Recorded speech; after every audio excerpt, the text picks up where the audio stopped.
All right, so today we're going to learn a few more shortcuts on proving triangles congruent. So the first one we're going to learn is SSS, which simply stands for side, side, side. It means if three sides of one triangle are congruent to three sides of another, then the two triangles must be congruent. So looking at the example right next to it, you can see I have three pairs of tick marks. So here is one pair of congruent sides, two pairs of congruent sides, and three pairs of congruent sides. So these triangles would be congruent by SSS. All right, so now let's look at the next three, and we're going to see if they are congruent or not. So the first one, it shows us we have these two triangles, and they want to know if they're congruent. We have to think back to anything we could add to our picture. So looking at this picture, I see we have that shared side, so I could add three tick marks and say reflexive. So now I can see both triangles here, the left and the right, both have three pairs of sides congruent to each other. So I could say triangle X, Y, W is congruent to triangle Z, Y, W by S, S, S. Now it's important to include by which shortcut, which is our theorem or postulate, because we're learning more than one. So we already have SAS, now we're adding SSS. So we want to make sure we're identifying which one we're using. All right, here are these two triangles congruent by this diagram. So here we have the tick marks, one pair, two pair, three pairs. So we could say yes by SSS. All right, and in letter C, they want to know, are these two triangles congruent? So the first thing I see is the sevens. I can put a tick mark there. That 9 is reflexive, so I'm going to put a double tick mark there. But now we have a problem. These two sides do not match. And since they do not match in length, the triangles are not congruent. So I'm going to say not congruent. All right, so that's our problems for A, B, and C. All right, I would like you to try questions 1, 2, and 3 on your own, doing the same thing. Identify if the two triangles are congruent, and if they are, write a congruency statement like I did above. Order does matter, and then tell me which shortcut you use, whether it's SSS or SAS. All right, so now let's go over it. Number 1, are the triangles congruent? There are nothing that I can add for tick marks or side markings, so now I'm just going to see if it fits the needs of our shortcuts.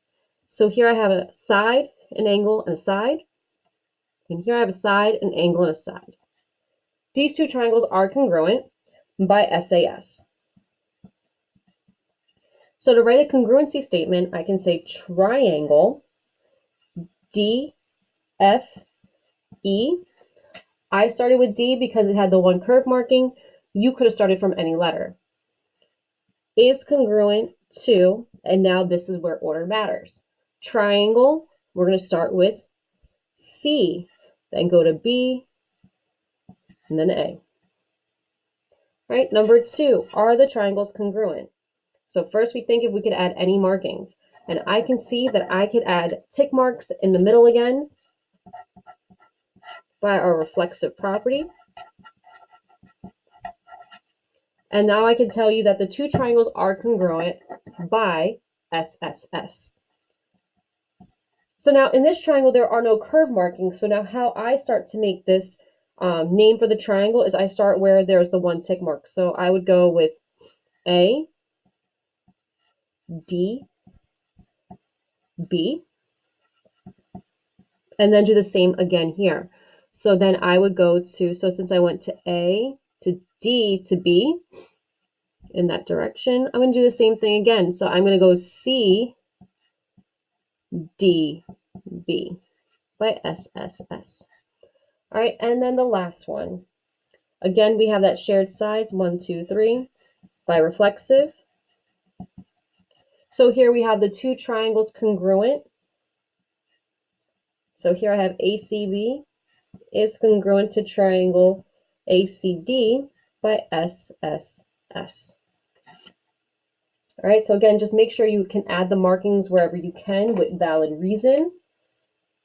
and then identify if the triangles are congruent or not. So far we have our options again by SAS and SSS. All right, so let's look at our proofs.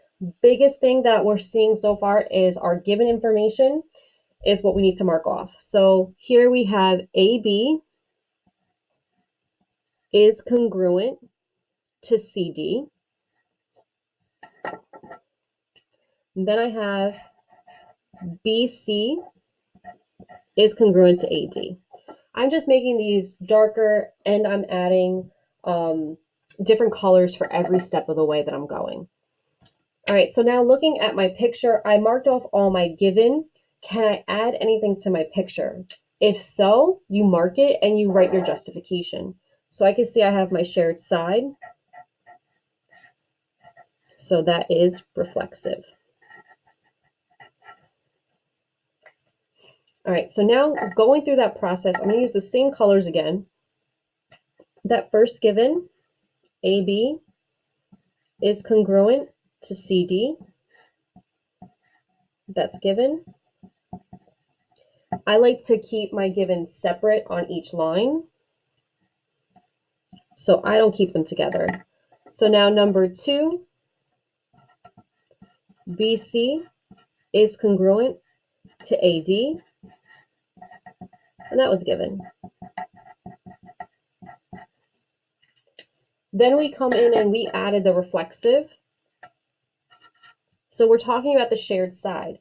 So AC is the shared side between the two triangles. So we're going to say AC, so for the first triangle has AC, and that's congruent to the other triangle that has AC. And that's our reflexive property. And now that I have all that, we can determine that the two triangles were congruent. So in step 4, I'm writing my congruency statement. Triangle ABC is congruent to triangle CDA. And that was by SSS. All right, so now we're going to try another proof. Again, make sure you're marking your diagram. I should be able to follow your diagram as if that's the proof itself. All right, so again, I'm going to go in with my colors to really follow this through. So the first part, marking up my given. So I have AE here and CE here. So I'm just making it darker and using multiple colors. So then we have AB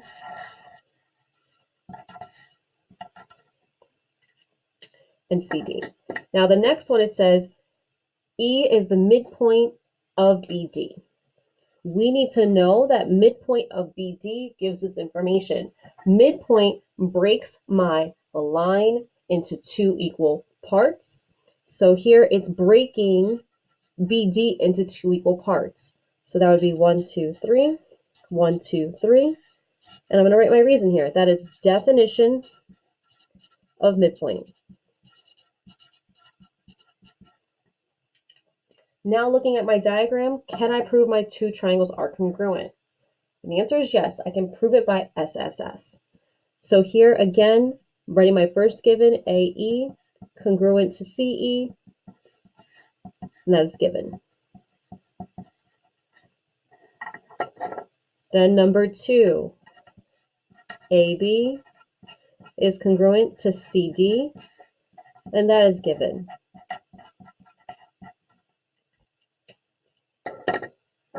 Now number 3, and I'm going to actually just highlight it. Number 3 is where we add information. So we're still writing that third given. So here E is the midpoint of BD, and that's given. This given gave us, so again that word midpoint, gave us BE is congruent to DE. And the reason for that was definition of midpoint.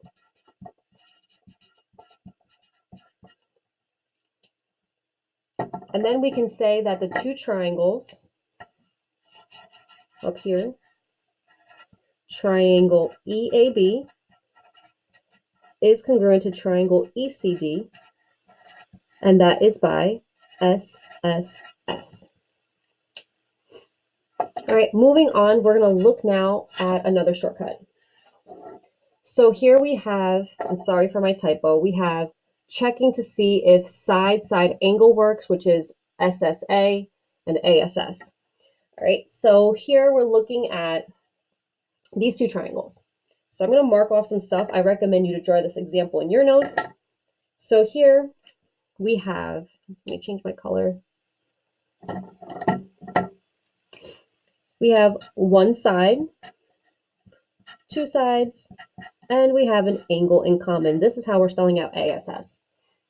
If you remember from our other videos and our lessons, we already jumped to that conclusion that it doesn't work, but why doesn't it work?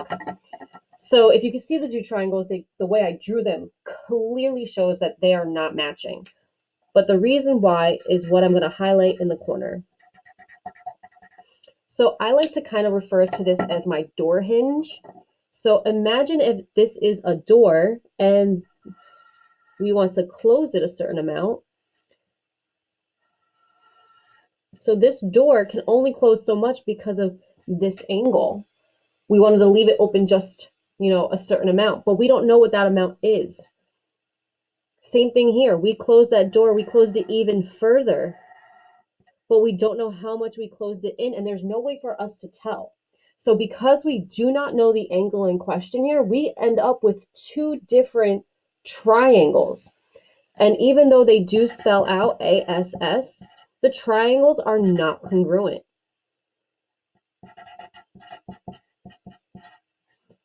All right, so ASS does not work, so we're not using that as an option. Now, there is, however, one special case that does work. So HL is the special type of ASS.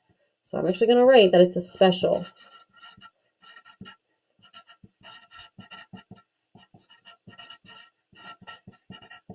Okay, so it's the right type of ASS. Now, I hope you understand when I'm saying the word right type, because it's going to involve a right triangle. So to have ASS work, the only time it works is when we have a right triangle. So we have to have 90 degrees here, and then it can spell out ASS. But on our paper, we will write HL.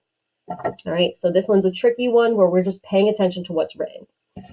All right, so now we're going to add a couple to our bank. So now we have HL, SAS, and SSS. Those are the three we have. All right, so I would like you to try 1 through 6. Pause your screen, and then we'll go over all 6 of them. All right, so now let's look at number 1. Can we add anything to our diagram? The first thing is I can see we have that right angle that could be vertical. So I just fill that in. I don't feel there's a reason for me to write on it, but if you want, you can write vertical.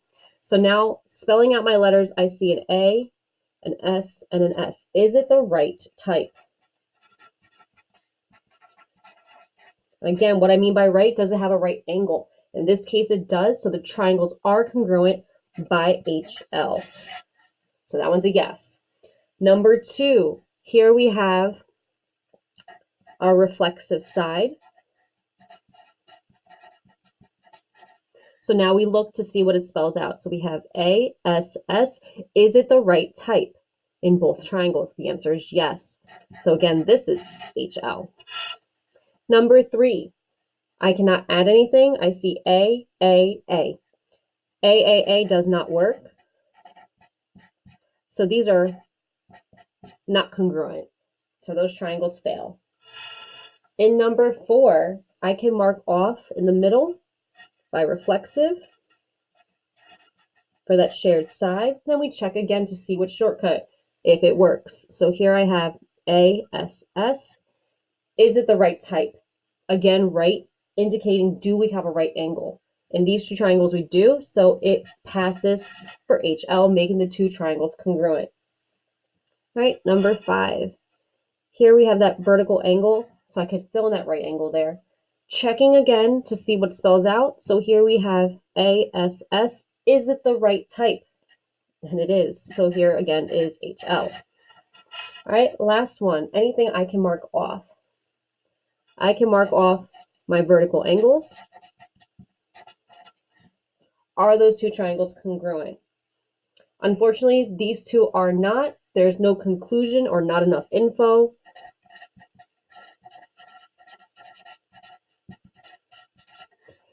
And the reason for that is we only have 2 markings, and in all our shortcuts, we need 3, whether it is sides and angles of certain combinations. So that one fails. All right, the last page in your notes is really for you.